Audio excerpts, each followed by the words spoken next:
Hey coffee lovers, welcome to Caffeine Mag's YouTube channel. In this video, we're going to review Hasbean's Al-Lahaba's coffee from the Yemen.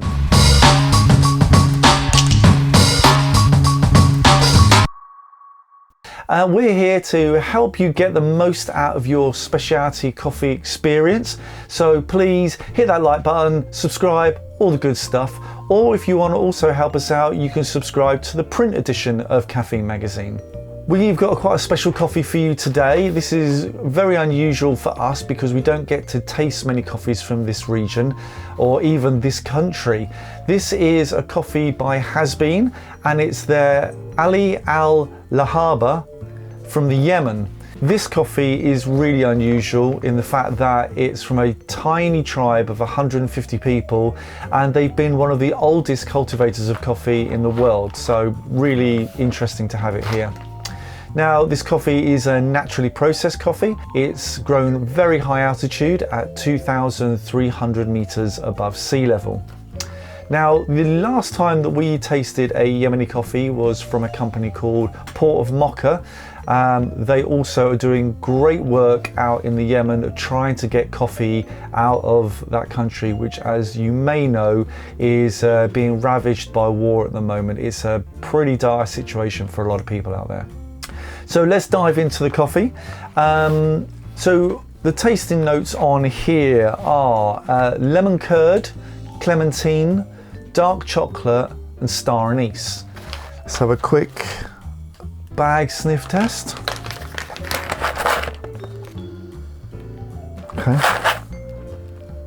Okay, so I mean, there's not a great deal here actually from aroma from the beans. There is a sort of biscuity vibe, maybe a fruity biscuity vibe. So now we're going to go ahead and brew this and then we'll be back to talk a bit more.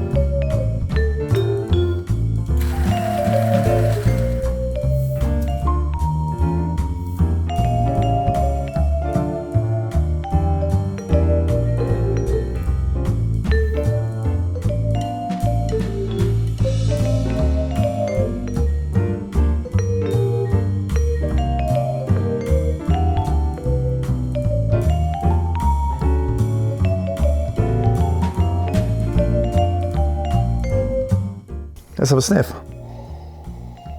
Right, okay, I mean this has cooled down a little bit now, so again, not pulling out a great amount of aroma, but what we are getting here is really ripe fruit. I mean, almost overripe fruit. A lot of this is coming from the natural process.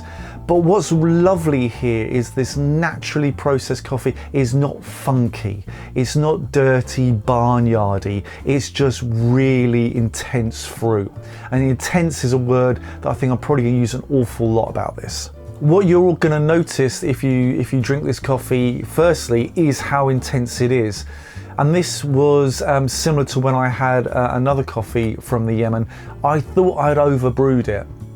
I thought I'd put too much coffee in for the amount of water, or I thought I had maybe ground the coffee too fine. It just wasn't what I was used to in terms of intensity. It's a very bold coffee. And again, this is not down to the roasting characteristics. It's not been over roasted. It's a very nice, light roast, but it is intense. But what you do get when it's quite warm is a sweet citrus, which might sound at odds. You usually expect citrus to be either quite sour and sharp, but there's a sweetness to it. There's a sweet lemony citrus to it, which I suppose is one of the reasons that the lemon curd is on the tasting notes. This flavor, this sweet citrus kind of goes quite quickly.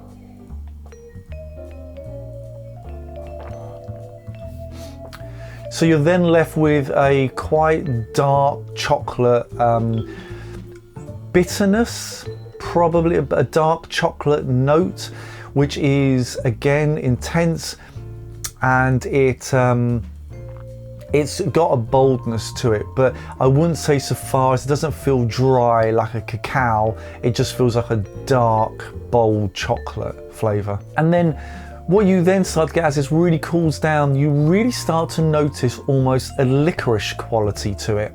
Now, in the tasting notes, again, this says star anise, and we get that, and it's not that it tastes of licorice, but it really reminds me of that sort of flavour and intensity. I wouldn't say this coffee is hugely sweet. I wouldn't say this coffee is hugely acidic either. So if you're not into your super acidic coffees, this could absolutely be one for you too. It's got great body. I mean, it's got really big body. It's got great mouthfeel. It really fills up your mouth, and that taste, that flavour stays with you. It doesn't just kind of flick and go away like you find with some like really light coffees, which just, you drink them, the flavour is there and they're just gone. This hangs around in a lovely way though. I mean, this really does stay with you. Feel like you're getting great value.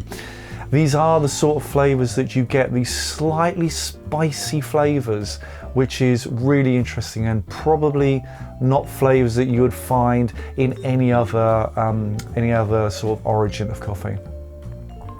As I said, this coffee is really unique. It's very interesting. You must go, and if you want to know more, please go on the Hasbean website and have a look at this. It's really quite special. Haymah have sourced the coffee, and Hasbean have obviously bought it and roasted it and done a great job on roasting it. It's £15 for 125 grams, but I highly recommend that you go and search it out and try and get your hands on someone. It's part of Hasbean's new rarity range, which is, as I understand it, going to be a range of coffees that they bring to consumers which are unusual or rare, just difficult to get hold of. So don't expect any of these to be sort of bargain basement stuff. They're not. They are great, they are interesting, and they will open your world to different origins. Do let us know if you'd like to see more videos like this, and if there's any particular coffees you'd like us to review. Anyway, hope you're well. Thanks very much for watching, and we'll catch you in the next video.